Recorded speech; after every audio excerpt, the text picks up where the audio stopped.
Chapter 11. Jonas felt nothing unusual at first. He felt only the light touch of the old man's hands on his back.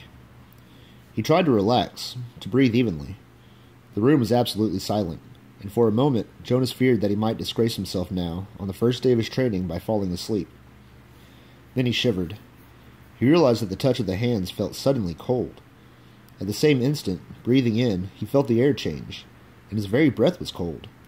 He licked his lips, and in doing so, his tongue touched the suddenly chilled air.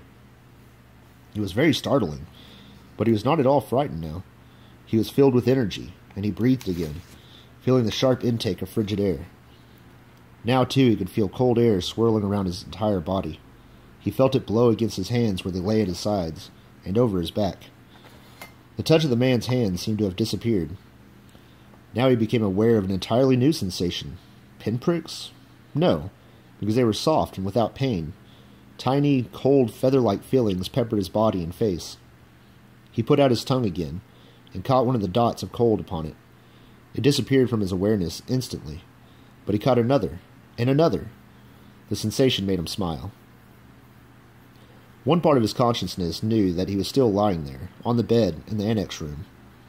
Yet another, separate part of his being was upright now, in a sitting position, and beneath him he could feel that he was not on the soft decorated bed covering at all, but rather seated on a flat, hard surface.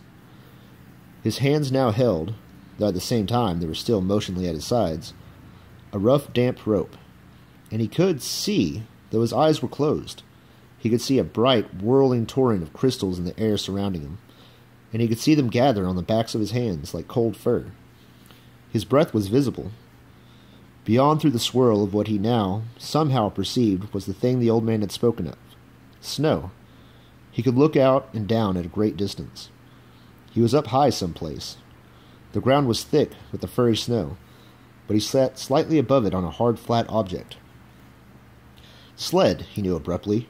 He was sitting on a thing called a sled, and the sled itself seemed to be poised at the top of a long, extended mound that rose from the very land where he was.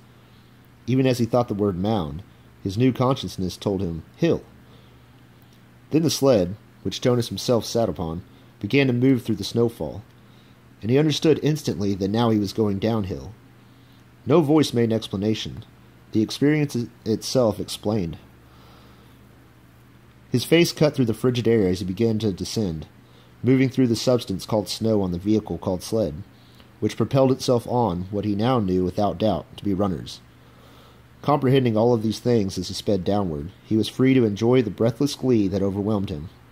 The speed, the clear cold air, the total silence, the feeling of balance and excitement and peace.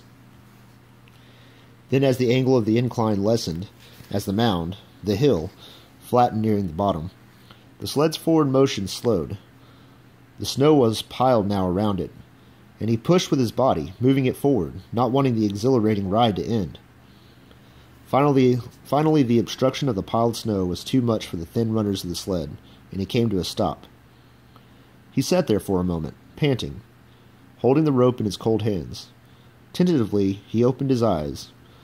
Not his snow hill sled eyes, for they had been open throughout the strange ride. He opened his ordinary eyes, and saw that he was still on the bed, that he had not moved at all. The old man, still beside the bed, was watching him. "How do you feel?" he asked. Jonas sat up and tried to answer honestly. "Surprised," he said after a moment. The old man wiped his forehead with his sleeve. "Whew," he said. "It was exhausting. But even transmitting that tiny memory to you, I think it lightened me just a little." "Do you mean—" "You did say I could ask questions," the man nodded, encouraging his question. "Do you mean now that you don't have the memory of it, of that ride on the sled, any more?" "That's right. A little weight off this old body." "But it was such fun! And now you don't have it anymore? I took it from you." But the old man laughed. "All I gave you was one ride, on one sled, in one snow, on one hill. I have a whole world of them in my memory. I could give them to you one by one, 1,000 times, and there would still be more." "Are you saying that we could do it again?" Jonas asked. "I'd really like to. I think I could steer, by pulling the rope. I didn't try this time because it was so new." The old man, laughing, shook his head. Maybe another day for a treat. But there's no time, really, just to play. I only wanted to begin by showing you how it works.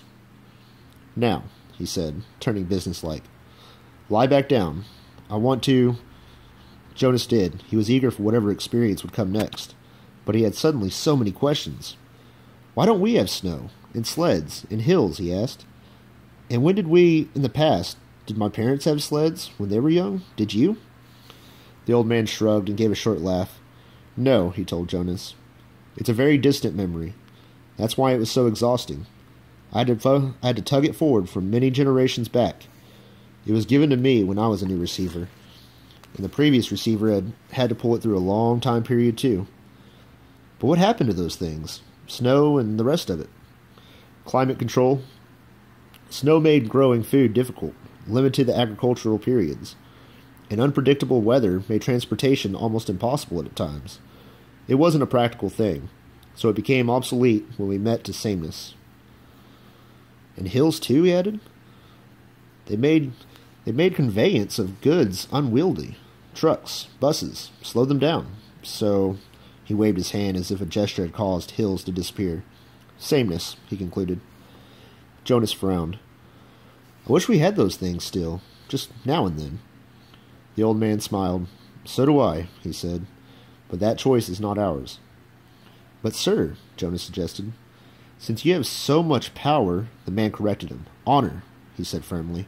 I have great honor. So will you. Will you find that that is not the same thing as power? Lie quietly now. Since we've entered into the topic of climate, let me give you something else. And this time I'm not going to tell you the name of it, because I want to test the receiving. You should be able to perceive the name without being told. I gave away snow and sled, and downhill, and runners by telling them to you in advance. Without being instructed, Jonas closed his eyes again. He felt the hands on his back again, and he waited. Now it came more quickly, the feelings.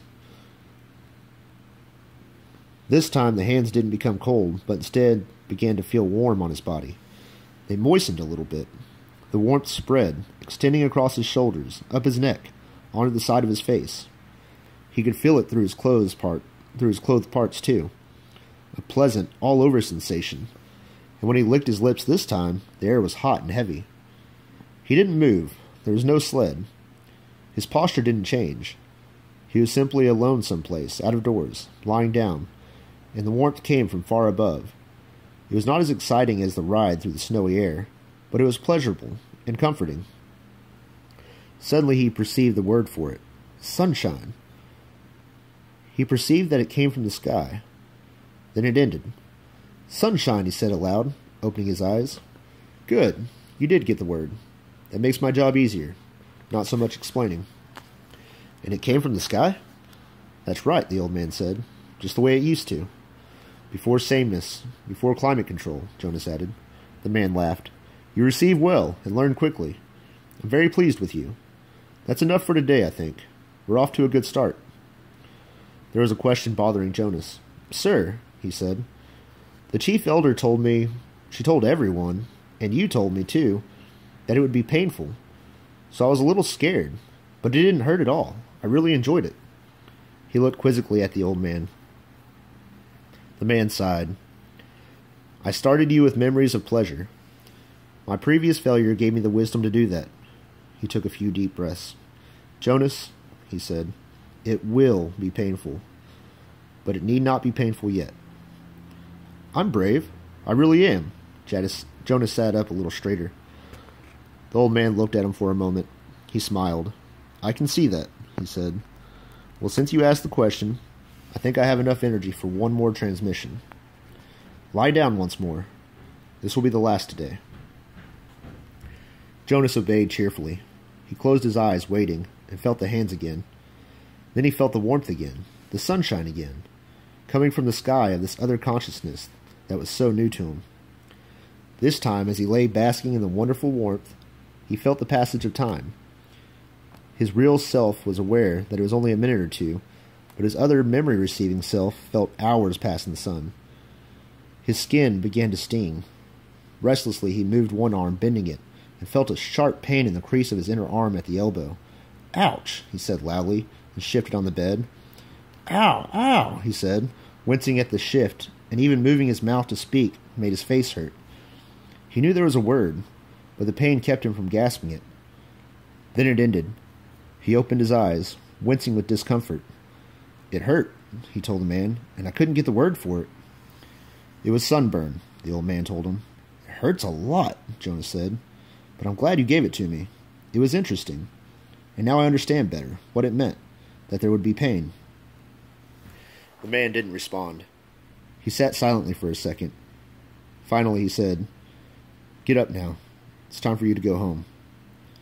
They both walked to the center of the room. Jonas put his tunic back on. "Goodbye, sir," he said. "Thank you for my first day." The old man nodded to him. He looked drained and a little sad. "Sir?" Jonas said shyly. "Yes? Do you have a question?" "It's just that I don't know your name. I thought you were the receiver, but you say that now I'm the receiver, so I don't know what to call you." The man had sat back down in the comfortable upholstered chair. He moved his shoulders around as if to ease away an aching sensation. He seemed terribly wary. "Call me the Giver," he told Jonas.